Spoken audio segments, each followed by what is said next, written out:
आज 21 जून 2025 11वा योग दिवस आपल्या देशाचे आदरणीय पंतप्रधान नरेंद्र मोदीजींच्या नेतृत्वात विशाखापट्टणम या ठिकाणी मोठ्या प्रमाणामध्ये साजरा झाला आणि आजच्या या जागतिक योग दिवशी अनेक जागतिक रेकॉर्डसुद्धा प्रस्थापित या ठिकाणी झालेले आहेत।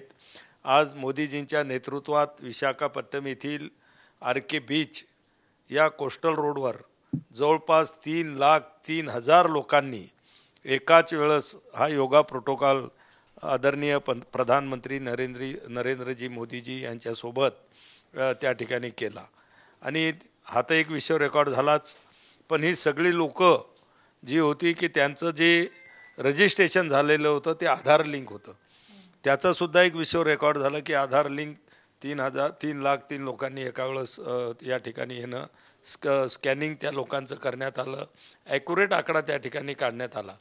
आणि त्यासोबत काल जवळपास आमची जी काही आदिवासी मुलं आहेत जवळपास 22,000 आदिवासी मुलांनी एकाच वेळेस 15 मिनिटामध्ये 12 पूर्ण सूर्यनमस्कार काढून त्याचासुद्धा विश्वविक्रम केला, तेही काल रेकॉर्ड झालं। आणि याच मुलांनी या अगोदर 108 मिनिटामध्ये 108 सूर्यनमस्कार काढून तोही एक जागतिक विक्रम त्यावेळेस केलेला होता, त्याचाही गिनीज बुक ऑफ वर्ल्डनी नोंद घेतलेली होती। आणि असे हे अति झाले। आणि आज मी पाहिलं की आपल्या मुंबईमध्ये सुद्धा लोकल ट्रेनमध्ये लोक प्रवास करत असताना त्यांनी लोकलमध्ये सुद्धा योगा महिला असतील पुरुष असतील त्यांनी केला। आणि आमच्या महाराष्ट्रामध्ये अनेक शेतकऱ्यांनी सुद्धा शेतामध्ये योग त्या ठिकाणी केलेला आहे, शाळेमध्ये झाला, हॉस्पिटलमध्ये झाला, ग्रामपंचायतमध्ये योग झाला आणि करोडो लोकांनी आता खरं म्हणजे आपण त्या नोंदणी ज्या केल्या होत्या योग संगम पोर्टलवर आजचा जो आकडा आलेला आहे 13 लाख संस्थांनी त्याच्यावर आज आम्ही योग करू म्हणून नोंदणी केलेली होती। एवढं योगाचं स्थान आज लोकांच्या मनामध्ये निर्माण झालेलं आहे।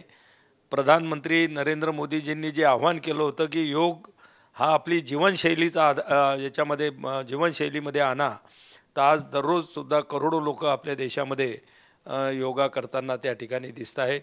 आणि म्हणून खऱ्या अर्थानं आपला जो प्राचीन आपल्या ऋषीमुनीपासून आलेली आपला योग आज भारतातच नव्हे तर जगातल्या 180पेक्षा जास्त देशामध्ये आज हा योग दिवस त्या ठिकाणी साजरा होत आहे। सर, खूप यशस्वी आयोजन झालं होतं, तर त्याबद्दल पंतप्रधानांनी काय तुमच्याशी बोलणं झालं का नंतर किंवा आणि एकंदरीत या सगळ्या कौतुक केलं ऑन स्टेजवरून की हा जागतिक लेवलचा एवढा चांगला कार्यक्रम झाला, तर काय सांगा तुमच्या मंत्रालयात? खरं म्हणजे ज्यावेळेस हा कार्यक्रम संपला आणि आम्ही त्यांना रिसीव्ह करण्यासाठी गेलो, अगदी मोदीजींनी हातात हात घेऊन बहुत ही बढ़िया कार्यक्रम रहा, बहुत ही अच्छा काम हुआ अशा प्रकारचे उद्गारसुद्धा त्यांनी त्या ठिकाणी काढले। आणि खऱ्या अर्थानं गेल्या 4 महिन्यापासून आमचं आयुष मंत्रालय सगळे आमचे अधिकारी कर्मचारी सर्व मंडळी जी काय आम्ही परिश्रम घेत होतो हे यशस्वी करण्यासाठी आणि भव्य दिव्य हा 11वा योग दिवस साजरा करण्यासाठी, त्याचं मला वाटते खऱ्या अर्थानं फलित झालं। एक वेगळा प्रश्न आहे, अमित शहानी म्हटलंय की खरी शिवसेना म्हणजे एकनाथ शिंदेची शिवसेना। हे बघा, आम्ही पहिल्यापासून तेच सांगतो आणि लोकांना सुद्धा ते पटलेलं आहे। शिवसेना म्हणजे काय, तर शिवसेना म्हणजे बाळासाहेबांचे ज्वलंत हिंदुत्ववादी विचार। शिवसेना हे 4 अक्षराचं नाव बाळासाहेबांनी ठेवलेलं आहे आणि खऱ्या अर्थानं शिवसेनेची जी निशाणी आहे धनुष्यबाण ती सुद्धा बाळासाहेबांनीच निवडलेली निशाणी आहे। आणि हे सगळं बाळासाहेबांचे ज्वलंत हिंदुत्ववादी विचार, शिवसेना ही 4 अक्षरं आणि धनुष्यबाण ही निशाणी माननीय आमचे मुख्य नेते एकनाथराव शिंदेसाहेब यांच्या शिवसेनेकडे ती आहेत। आणि म्हणून खरी जी शिवसेना आहे ती एकनाथराव शिंदेसाहेबांच्या नेतृत्वातली शिवसेना खरी आहे। जी दुसरी आहे ती उभाटा गट त्याला आम्ही म्हणतो। उभाटा गट म्हणजे उद्धव ठाकरेंनी म्हटलंय की काल जेव्हा भाषण झालं शिवसेनेच्या दोन्ही शिवसेनेच्या वर्धापन दिनाच्या निमित्ताने त्यांनी म्हटलं की या मला मारून टाका, किल करा, अशा पद्धतीने त्यांचं वक्तव्य हे हताशीपणे आलं काय वक्तव्य?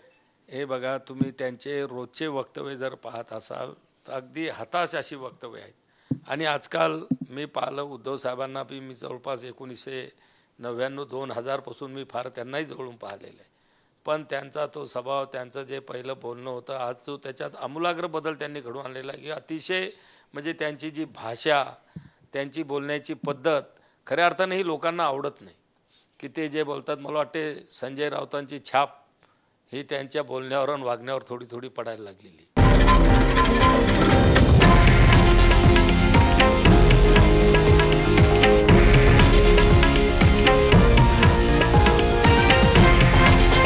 हे आहे देशातील नंबर 1 न्यूज नेटवर्क आणि आपण पाहत आहात TV9 मराठी, एकमेव.